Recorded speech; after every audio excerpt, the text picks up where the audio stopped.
평강의 하나님이 친히 너희를 온전히 거룩하게 하시고 또 너희 온 영과 혼과 몸이 우리 주 예수 그리스도께서 강림하실 때에 흠없게 보존되기를 원하노라. 너희를 부르시는 이는 미쁘시니 그가 또한 이루시리라. 형제들아, 우리를 위하여 기도하라. 거룩하게 입맞춤으로 모든 형제에게 문안하라. 내가 주를 힘입어 너희를 명하노니 모든 형제에게 이 편지를 읽어주라. 다 함께 합니다. 우리 주 예수 그리스도의 은혜가 너희에게 있을지어다. 아멘. 오늘 본문은 데살로니가 교회 성도들에게 보내는 그 1편 편지의 마지막 부분입니다. 그래서 우리가 지금 읽은 그대로 문안 인사로 마무리를 하고 있습니다. 그래서 데살로니가전서 1장 서두에 있는 내용과 굉장히 수미상관적으로 굉장히 비슷한 부분이 많이 드러나고 있는 것이 오늘 읽은 본문인데요. 오늘 읽은 본문은 축복기도이자 데살로니가 교회 성도들 향한 바울의 진심 어린 마음이 담겨 있는 내용이지만, 이 지금 23절부터 28절까지의 짧은 내용에 무엇이 담겨져 있는가? 바로 교회론이 담겨져 있습니다. 바울이 교회를 개척하고 교회가 이 땅에서 나아가야 될 지향점을 이 지금 오늘 본문에서 이 문안 인사 속에 잘 담고 있는 것이 아주 중요한 특성이라고 할 수가 있을 것입니다. 그래서 단순한 인사 같지만 오늘 다시 한번 이 새벽에 우리가 이 말씀을 통해서 교회된, 예수 그리스도의 교회된 우리가 어떻게 이 땅에서 어떠한 자세와 어떠한 삶의 목적을 가지고 살아가야 될지를 잘 우리가 오늘 본문을 통해서 살펴볼 수 있는 것이죠. 23절을 이렇게 시작하고 있습니다. 평강의 하나님이 친히 너희를 온전히 거룩하게 하시고 또 너희의 온 영과 혼과 몸이 우리 주 예수 그리스도께서 강림하실 때에 흠없게 보존되기를 원하노라. 이렇게 오늘 본문이 시작되고 있는데요. 인사를 시작하면서 바울이 평강의 하나님이라는 표현을 쓰고 있습니다. 그래서 데살로니가전서 1장 1절에서 나타난 은혜와 평강이란 말, 다르지 않은 표현을 지금 하고 있습니다. 근데 중요한 것은 이 앞에 평강의 하나님이 친히 너희를까지는 모든 것을 이루시고 모든 어떤 평강의 주체 되시는 하나님을 언급하고 있지만, 그 다음이 중요합니다. 보면 온전히 거룩하게 하시고, 자, 온전히 거룩하게 하신다는 것은 무엇인가 하면 바로 이겁니다. 이것을 잘 설명하고 있는 것이 온 영과 혼과 몸이 예수 그리스도께서 다시 재림하실 그때까지 흠없게 보존되는 것이다. 다시 말하면 예수 그리스도께서 다시 이 땅에 재림하실 때 거룩함을 흠없게 보존하는 것이 무엇이다? 교회의 역할이다, 또 기능이다. 이것을 우리가 알아야 된다는 것이죠. 그래서 교회는 아무리 죄악이 관영하고 하나님을 모르는 모든 사람들이 하나님을 부인하는 그런 악의 현장의 한복판이라 할지라도 교회의 역할은 무엇인가? 바로 흠없이 모든 영과 몸이 하나님 뜻 안에서 온전히 보존되는 역할을 하는 것이 바로 교회의 역할이랍니다. 그 교회의 역할이 온전히 보존될 때 그것을 뭐라고 하는가? 바로 거룩성이라고 하는 것이죠. 그래서 교회가 가장 힘이 있고 가장 온전하게 보존될 때는 언제인가? 바로 세상의 가치와 세상이 추구하는 바와 정확하게 반대로 하나님을 향하여서 하나님의 뜻과 하나님의 의와 하나님의 나라를 지향점으로 삼고 나아갈 때 이 보존함, 즉 다시 말해서 거룩함이 유지되는 것입니다. 근데 만약에 세속적인 물결이 한도 없이 들어와서 모든 교회의 영역을 세속적 가치로 바꿔버린다. 그러면 교회의 능력과 또 교회의 흠없이 유지되는 거룩성과 이 보존함은 온데간데 없이 사라져버릴 것이라는 것이죠. 이것이 가장 교회의 이 땅에서의 중요한 존재의 목적이자 이유인 것입니다. 왜냐하면 구약시대 때부터 우리는 지금 열왕기하를 봐왔지만 하나님을 섬긴다고 하면서 하나님을 믿는다고 하면서 우상과 겸하여 하나님의 어떤 마음을 온전히 흡족하게 또 기쁘게 해드리지 못하는 이스라엘 민족들과 왕들을 우리는 봐왔습니다. 결국은 두 마음을 품은 것이죠. 하나님이 이것을 굉장히 가증하게 여기셨습니다.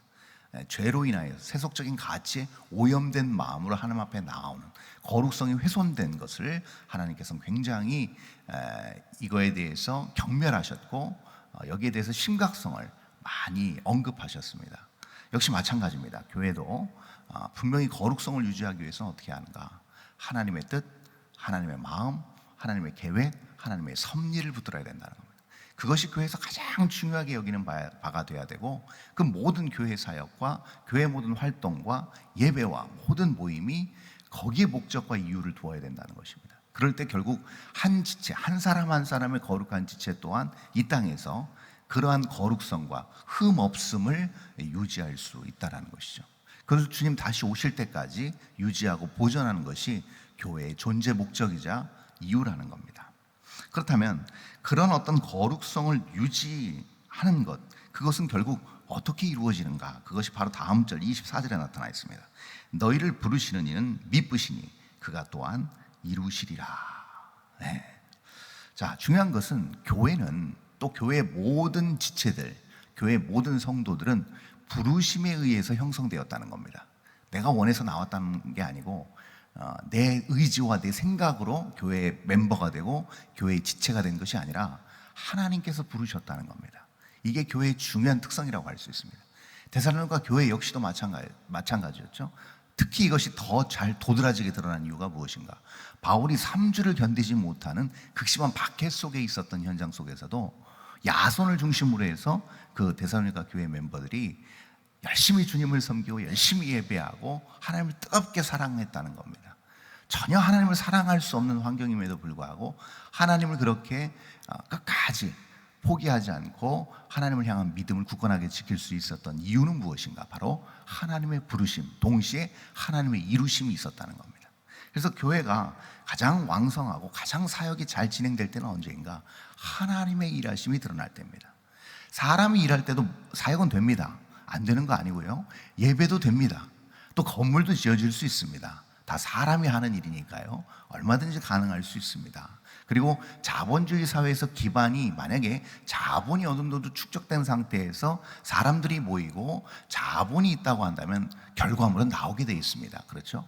그러나 진정으로 영적인 영향력과 교회의 존재 목적과 이유가 하나님의 뜻과 아닌 사람의 뜻에 근거한 인본주의적 사고로 교회가 계속 나아간다고 한다면 교회는 온전히 잘 지탱될 수가 없다라는 것이죠. 그래서 여러분 마찬가지입니다. 모든 평강교회 거룩한 지체에 대한 우리도 무엇인가 하면 결국은 내가 한다는 생각을 내려놔야 된다.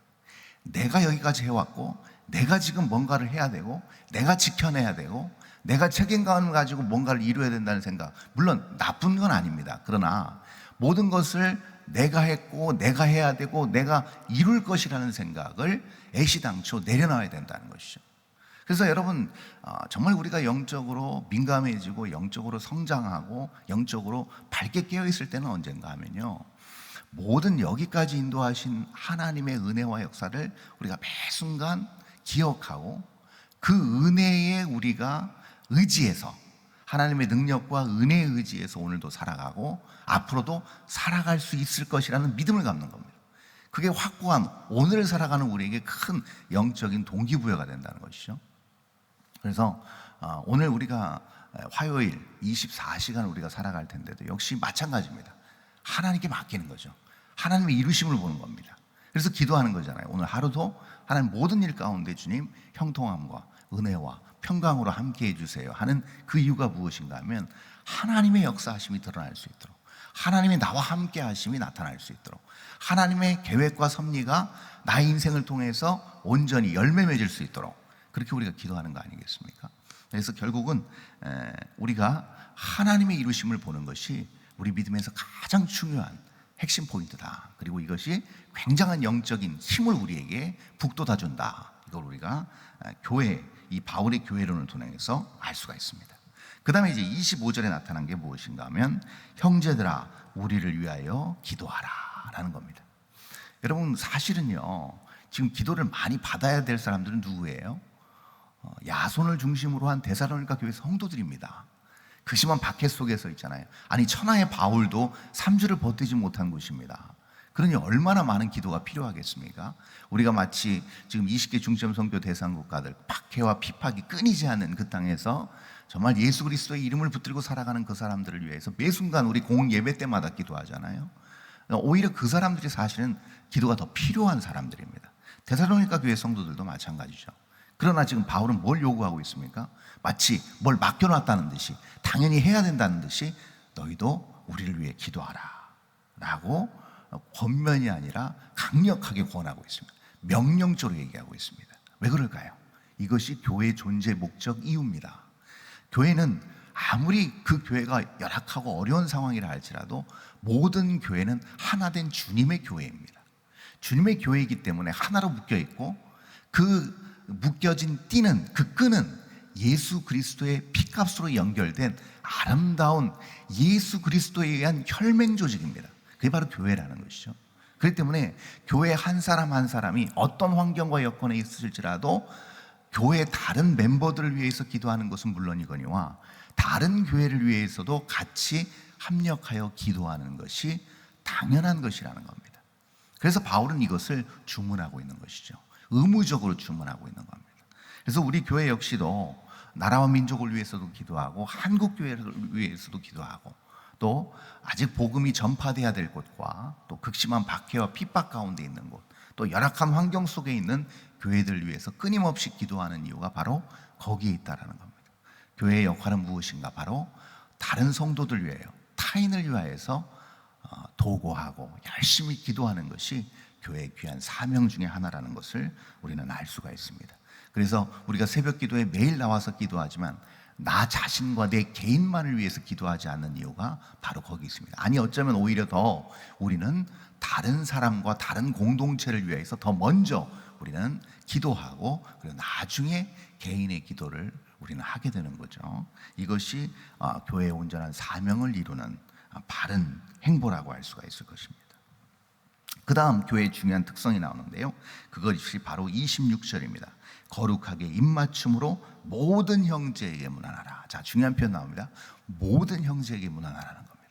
거룩한 입맞춤이라는 무엇인가? 바로 형제를 얘기하고 있습니다. 거룩한 입맞춤을 한다는 것은 끈끈한 관계임을 얘기합니다. 형제라는 표현을 썼습니다. 형제와 자매와 같은, 가족과 같은 관계를 유지하는데 그게 모든 형제에게 해당되는 겁니다. 나하고 맞지 않는 사람, 나하고 어떤 사회적 위치에서 같이 있을 수 없는 사람과는 입맞추지 않는다는 얘기가 아니고 관계를 하지 않는다는 얘기가 아닙니다. 그런 모든 관계, 사회적 위치, 지위 고하를 망라하고 초월해서 누구나 다 교회 공동체 안에서 온전한 멤버십을 유지할 수 있어야 되는 게 교회라는 겁니다. 그러므로 턱이 낮아야 되는 것이고 평준화돼야 된다는 겁니다. 이게 예수 안에서 교회가 아름답게 구현해야 될 이 땅에서의 아름다운 모습이라는 것입니다. 세상은요, 그 어딜 가든지요, 끼리끼리 모이고 반드시 계층이 있습니다. 그래서 이분화법 시키고 양분화 시켜버립니다. 그게 세상입니다.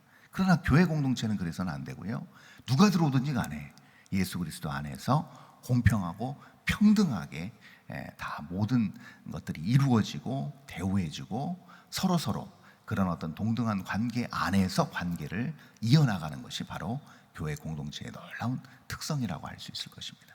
이것이 자리 잡게 되면요, 이것이 교회 안에서 자리 잡게 되면 어떠한 현상이 일어나는가?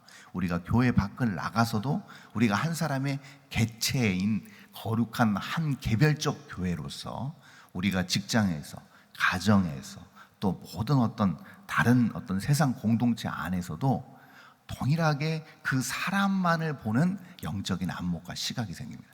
그 사람의 어떤 조건이나 그 사람의 어떤 스펙이나 그 사람의 어떤 그 배경을 보는 것이 아니라 그 사람만의 고귀함을 볼 수 있는 특별한 안목이 생깁니다.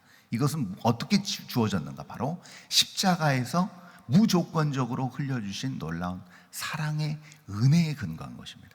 그 사랑의 은혜에 근거한 것이 그대로 내 마음 가운데 자리 잡아서 그것이 아름답게 우리가 속한 모든 삶의 영역에서 흘러내 보내진다는 겁니다. 그래서 그것을 통해서 세상이 더욱더, 우리가 속한 그곳이 더욱더 아름다워진다는 것이죠. 마지막으로 27절에서 바울은 이렇게 언급하고 있습니다. 내가 주를 힘입어 너희를 명하노니 모든 형제에게 이 편지를 읽어주라. 바울 시대에 바울이 목회하던 시대는요, 아직 성경 66권이 완역되거나 완전히 완관된 상태가 아니었습니다. 그래서 이렇게 바울이 편지를 보내면 어떻게 하는가? 각 교회마다 지역에 있는 교회들이 다 돌려서 읽었습니다. 바울의 편지를. 그래서 그 말을 하고 있는 것이죠. 이 편지를 이걸 받는 사람, 데살로니가 교회 너뿐만 아니라 주변에 있는 다른 교회의 성도들에게도 이것을 읽어줘라. 아주 중요한 표현입니다. 이것을 통해서 우리는 무엇을 할 수 있는가? 교회는 반드시 복음을 전파해야 된다는 겁니다. 때를 얻든지 못 얻든지, 상황이 어찌됐든 간에, 아무리 인구 절벽의 시대다, 어디 가서 교회라는 이름, 또 예수라는 이름을 꺼내면 사람들이 불편해한다. 아니요, 절대 그렇지 않습니다. 분명한 것은 성경이 명확합니다. 전도에 미련한 것으로 예수 그리스도를 알게 하셨고, 전도의 그 미련한 것이 능력이 돼요. 복음의 능력이 되어서 사람을 변화시킨다고 바울은 분명하게 얘기하고 있습니다. 바울 시대에는 그러면 예수 그리스도 얘기하는데 큰 지장이 없었을까요? 아니요, 더 심각한 상황이었습니다. 여러분, 우리가 사도행전을 보면 알지 않겠습니까? 그 아테네 모든 철학자들, 스토아 철학자들이 질비한 그 철학의 심장부인 그곳에 가서 바울이 어떻게 했습니까? 이 천지 만물과 모든 이 원리와 이치에 대해서 어떻게 설명했는가? 그 중심이, 그 기원이 살아계신 하나님이라고 얘기했습니다. 당당하게. 그럴 때 너무 놀라운 사실이 무엇인가 하면, 많은 철학자들이 여기에 대해서 배척했습니다. 우습게 여겼습니다. 그러나 100% 그랬는가? 아니었다는 겁니다. 그렇게 뛰어난 당대의 석학들도 그 바울의 설교를 듣고 돌아온 사람이 있었다는 겁니다. 이게 하나님의 놀라운 역사라는 것이죠. 복음을 전파할 때, 복음이 증거될 때, 복음이 전하여질 때 이러한 놀라운 은혜와 역사가 나타난다는 겁니다. 그래서 기회가 된다면 꼭 예수 그리스도를 증거하시고, 십자가의 사랑을 증거하시고, 천국 복음을 증거하시고, 다시 오실 예수 그리스도를 증거하시기 바랍니다. 반드시 하나님께서 역사하시는 놀라운 현상이 일어날 겁니다. 그것이 우리가 교회로 부름받고 이 땅에서 아직도 우리가 하나님의 뜻을 붙들고 살아가야 될 이유인 줄 믿습니다. 이렇게 거룩한 교회, 온전한 교회, 아름다운 교회 구성원으로 우리를 부르신 예수 그리스도의 무엇이 드러나는가? 마지막 28절, 우리 주 예수 그리스도의 은혜가 너에게 있을지어다. 다시 한번 바울의 권면을 이 강단을 통해서 우리 평강의 성도님들께 다시 한번 권합니다. 오늘 우리 평강의 모든 성도님들, 우리 주 예수 그리스도의 은혜가 있게 되기를 원합니다. 기도하겠습니다. 하나님 아버지, 감사합니다. 저희를 교회로 부르시고 아름다운 교회 공동체로 세워주셔서 이 평강교회에서 주님의 은혜를 덧입고, 또한 주님의 은혜를 힘입어 하나님의 뜻을 오늘도 이루게 하시는 은혜 감사합니다. 부족하고 죄 많은 인생을, 답 없는 인생을 하나님께서 전격적으로 택하여 주시고 부르시고 구원해 주신 은혜, 하나님, 이 은혜 하나만으로 우리가 힘을 얻고 소망을 품고 어떤 환경과 처지에 있든지 간에 하나님께서 베풀어 주시는 놀라운 이 사랑에 힘입어 오늘도 힘내요 기쁨과 감사로 살아낼 수 있도록 주님 우리와 함께하여 주시옵소서. 다시 한번 이 은혜의 공동체 안에 속하게 하신 하나님의 놀라운 뜻과 계획이 감사합니다. 여기에 부응하는 삶, 여기에 보답하는 삶, 미력이 남아 여기에 반응하는 삶을 통하여 하나님의 영광을 오늘도 드러내는 귀하고 아름다운 삶으로 주께 올려드리게 하여 주시옵소서. 감사드리며 거룩하신 예수 그리스도의 이름으로 기도합니다. 아멘.